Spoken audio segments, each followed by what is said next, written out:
Sir, put the weapon down. Why are you carrying a rifle in a public space? What, this isn't a rifle, it's my crutch. I just came from physical therapy. Look, VA paperwork, veteran ID. My name is Darius Coleman, Staff Sergeant, U.S. Army, medically retired. A decorated Army medic stands alone in a Tulsa strip mall parking lot, shifting carefully on a steel crutch that supports the leg he lost to shrapnel overseas. His name is Darius Coleman, 46 years old, Purple Heart recipient, trained to save lives in combat zones where hesitation meant death. But tonight he isn't in Kandahar. He isn't on duty. He isn't a threat. He's a disabled veteran trying to get home after picking up medication for the chronic pain that never really leaves him. And yet, 5 minutes after he steps out of his car, a Tulsa police officer levels a flashlight at him, takes one look at the medical device supporting his weight, and declares, "Drop the rifle. Now." A rifle. A crutch mistaken or substituted for a weapon. A man who survived war now ambushed in peace.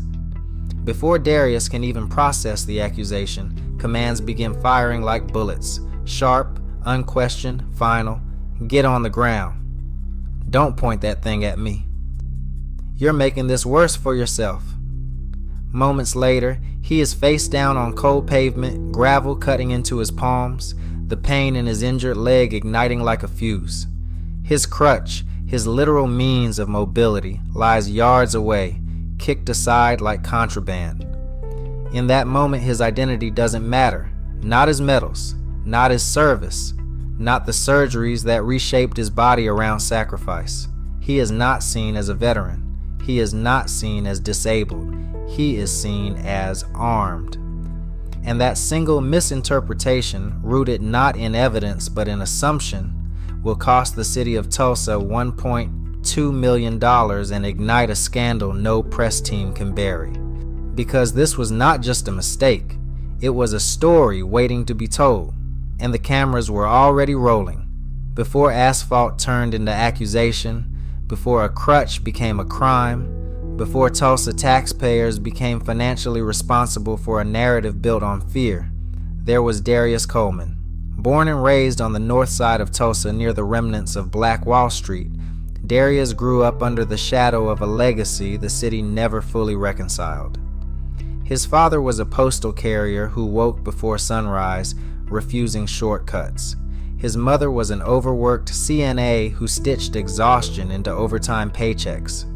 Their creed was simple. If you can stand, you can serve. If you can serve, you can matter.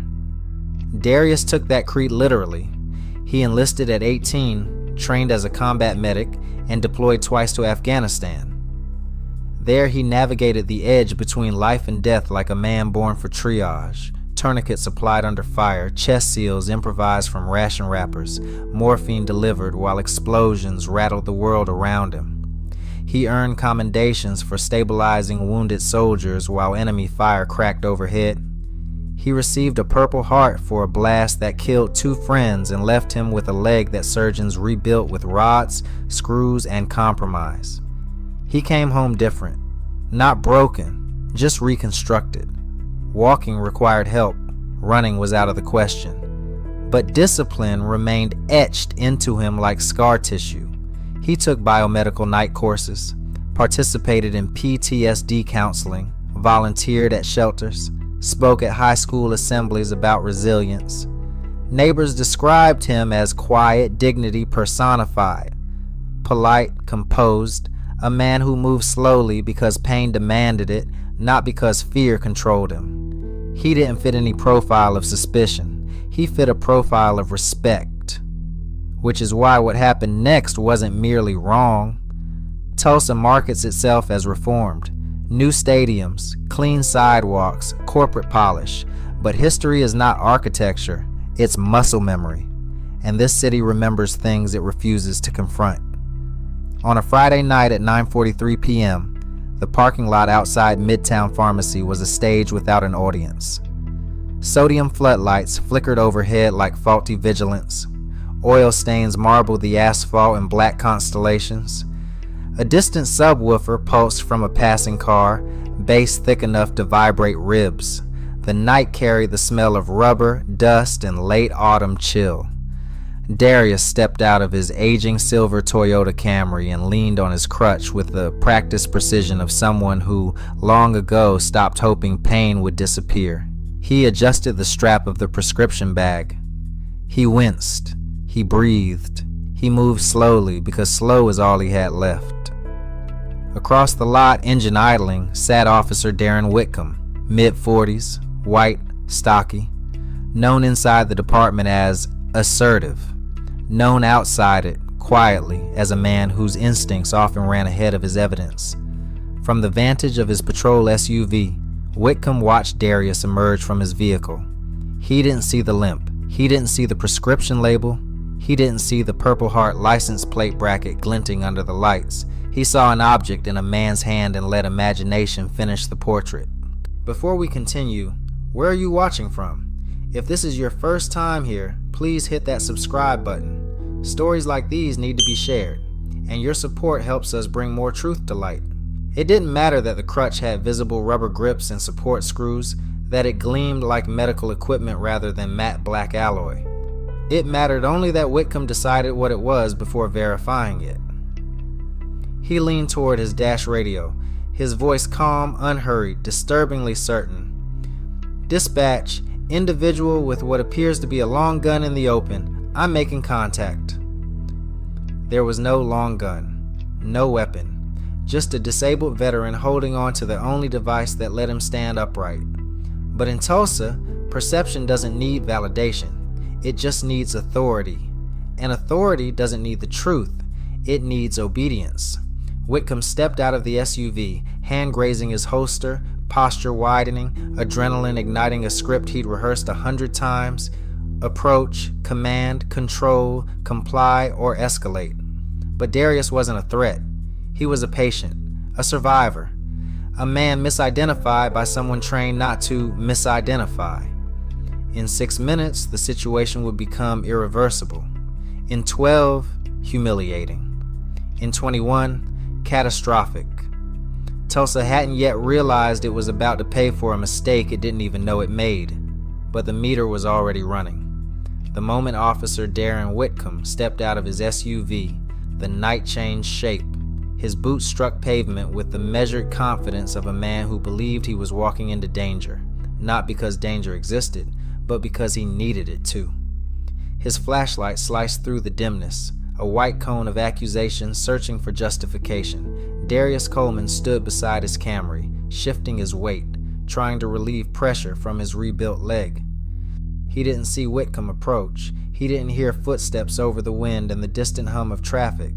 What he did hear was sharp, sudden, and unmistakably hostile. "You there!" Hands where I can see them. Darius turned, confused. The pain in his hips sparked as he pivoted. His grip tightened on the crutch, because without it, he wouldn't stay upright. Whitcomb's eyes locked on the movement. His voice dropped into a tone police departments love to call command presence. "Drop the weapon, now." Darius froze. A weapon? He scanned his hands, scanned the air around him, scanned reality for the threat this officer seemed to be reacting to. Nothing. Just him. Just his crutch. Just the thing that let him stand. He tried to speak through the confusion. "Sir, this is..." Whitcomb cut him off, escalating before comprehension could interfere. "I'm not going to tell you again. Drop the rifle!" Darius blinked hard. The crutch was aluminum, graphite gray, branded with a medical supply label. Not gunmetal, not tactical, not a barrel, sight rail, trigger guard, or magazine well in sight. It had rubber feet. How does a crutch become a rifle? It doesn't. Not unless someone needs it to. Whitcomb's heartbeat thudded in his ears. His right hand hovered near his holstered firearm. His voice sharpened. "Step away from it. Now!" Darius tried to comply, but stepping away meant releasing the device that literally held him upright. He attempted to shift weight onto his injured leg. Pain detonated through his thigh like a flashbang. His knee buckled. His body leaned forward, crutch wobbling. To Whitcomb, this wasn't physics. It was aggression. It was movement. It was confirmation. The officer barked into the radio clipped to his shoulder. "Dispatch. Subject is non-compliant. Suspected armed suspect. Request backup. Non-compliant. A word that erases context, removes nuance, and replaces humanity with threat. Darius wasn't non-compliant. He was disabled. But disability has never been a defense against assumption. It has only ever been an inconvenience to those who refuse to see it.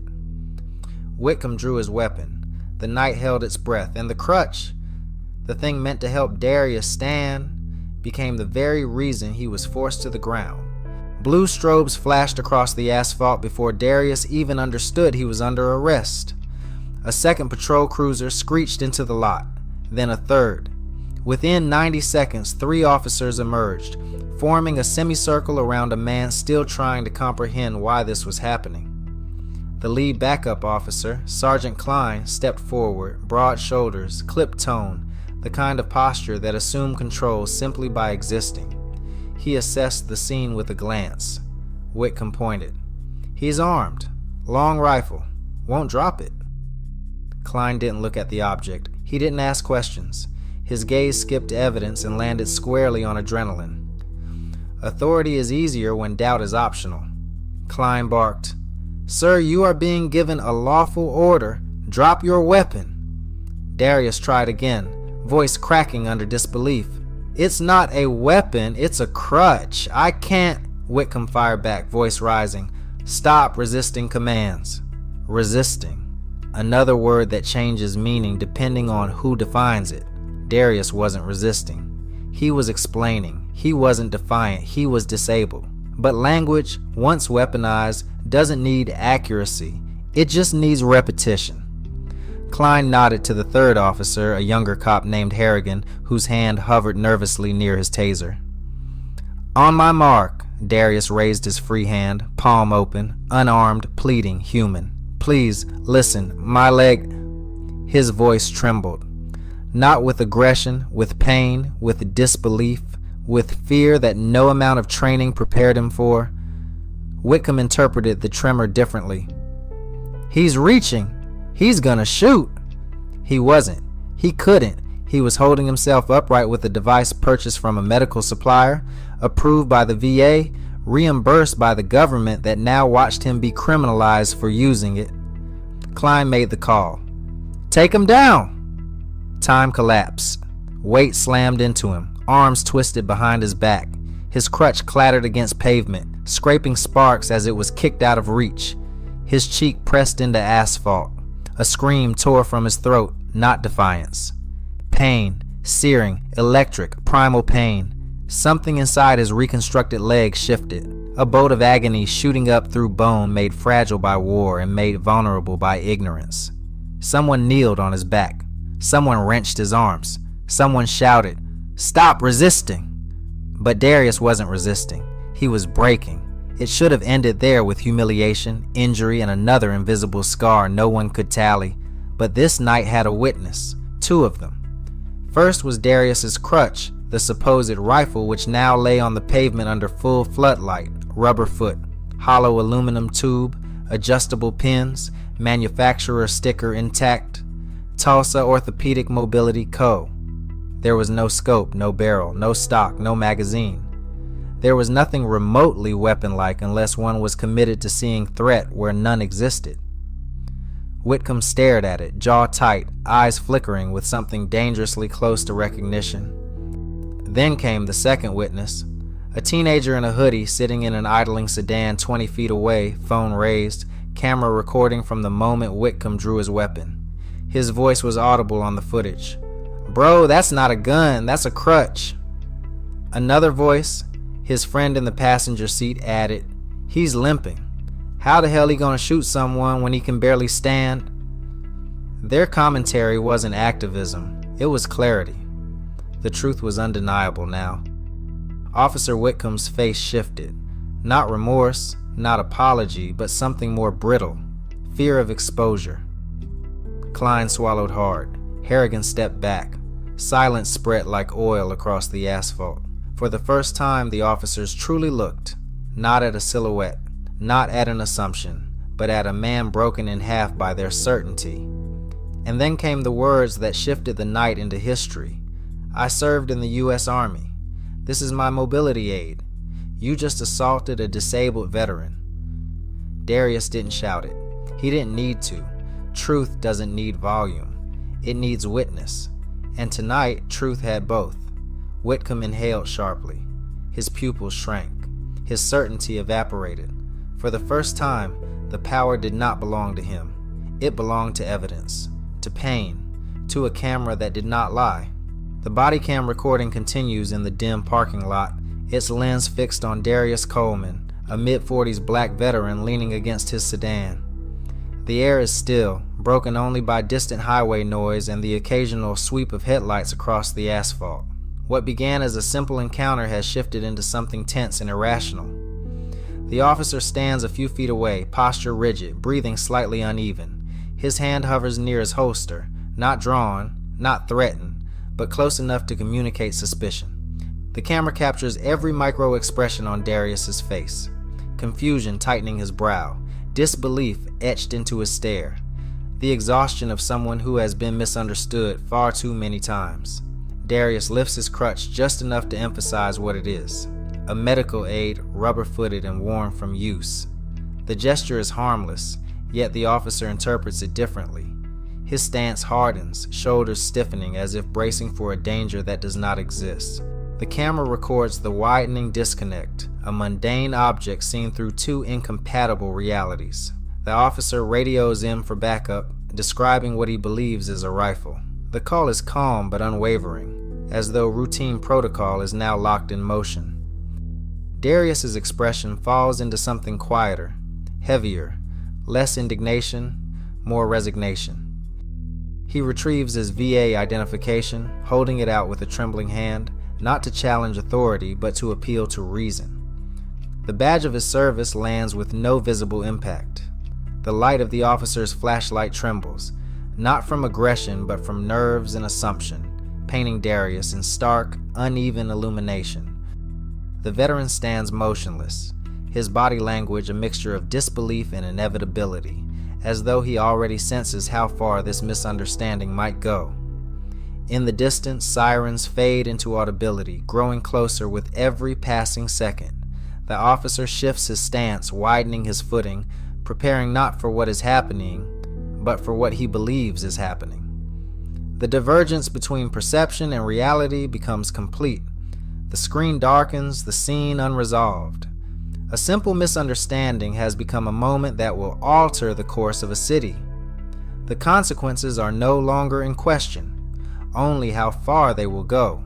The moment the sirens echoed through the parking lot, the incident ceased being a misunderstanding and became something traceable, documentable, undeniable. In the days that followed, the footage did not quietly disappear into departmental archives. It leaked. First through a public records request, then across social media platforms, then into the bloodstream of national outrage. What was once a nighttime parking lot encounter now stood suspended under floodlights of public scrutiny. The city attempted its first defense, procedural justification. Reports were drafted with clinical precision, referencing officer safety protocols and split-second threat perception. Each line attempted to retrofit logic over error, certainty over panic, authority over truth. But the crutch, its rubber foot, worn handle, and orthopedic design, refused to cooperate with the narrative. Every frame of footage undermined every sentence of explanation. A civil rights attorney took interest, not because the case was unique, but because it was predictable. A disabled veteran misidentified as a threat, a mobility aid mistaken for a weapon, a trained officer interpreting disability as danger. The patterns were old, the evidence was new. The lawsuit assembled itself like gravity collecting debris, facts, testimony, medical records, and decades of service from a man whose body bore the price of that service. During discovery, the city's legal team requested audits, internal reviews, policy assessments, equipment evaluations, and officer training logs. What began as due diligence metastasized into revelation. The department had ignored de-escalation recommendations for 3 consecutive years. Disability recognition modules had been postponed, then canceled, then never rescheduled. The officer involved had failed 2 assessment quizzes related to threat identification but remained on patrol regardless. Nothing was malicious in writing. Everything was negligent in practice. The audit's conclusions landed like a detonation. The findings did not merely implicate one officer. They unraveled an ecosystem of shortcuts, assumptions, and institutional comfort. Each missed training was another silent variable. Each ignored recommendation was another unlit fuse. The encounter with Darius Coleman didn't begin in that parking lot. It began the moment the department accepted error as manageable. The lawsuit expanded. Damages multiplied. Expert witnesses connected auditory alarm responses, racial bias perception studies, disability misidentification rates, and military reintegration trauma. The city attempted mediation. Mediation failed. A trial date loomed like a tidal wave. Faced with the certainty of public testimony, national reporters, and a narrative they could no longer curate, the city capitulated. They framed the decision as fiscal pragmatism, not moral acknowledgement, but the numbers spoke for themselves. $1.2 million. Not awarded out of generosity, extracted out of inevitability. The settlement was not a windfall, it was a reckoning, compensation for harm, humiliation, public misidentification, and the irreversible knowledge that a wounded veteran was seen as a threat before he was seen as a person. The city issued statements filled with passive constructions and non-apologies. Policies were revised, officers were retrained, disability recognition modules returned, suddenly urgent. None of these changes erased the footage. None of them rewound the moment a crutch became a weapon in the eyes of authority. The settlement closed the case on paper, but not in memory. Darius Coleman did not celebrate the payout. He understood it for what it was, proof that he had been right to fear the moment he lifted his crutch, not because it posed danger, but because someone else decided it did. The parking lot encounter had ended, but its aftershocks had only begun. The narrative had moved beyond one man, one officer, one night. It now lived in budget lines, policy shifts, and the city ledger, etched into history with the cold permanence of 6 zeros. And whether the public realized it or not, settlements are not resolutions. They are admissions that something is broken, so broken that silence now costs 7 figures to maintain.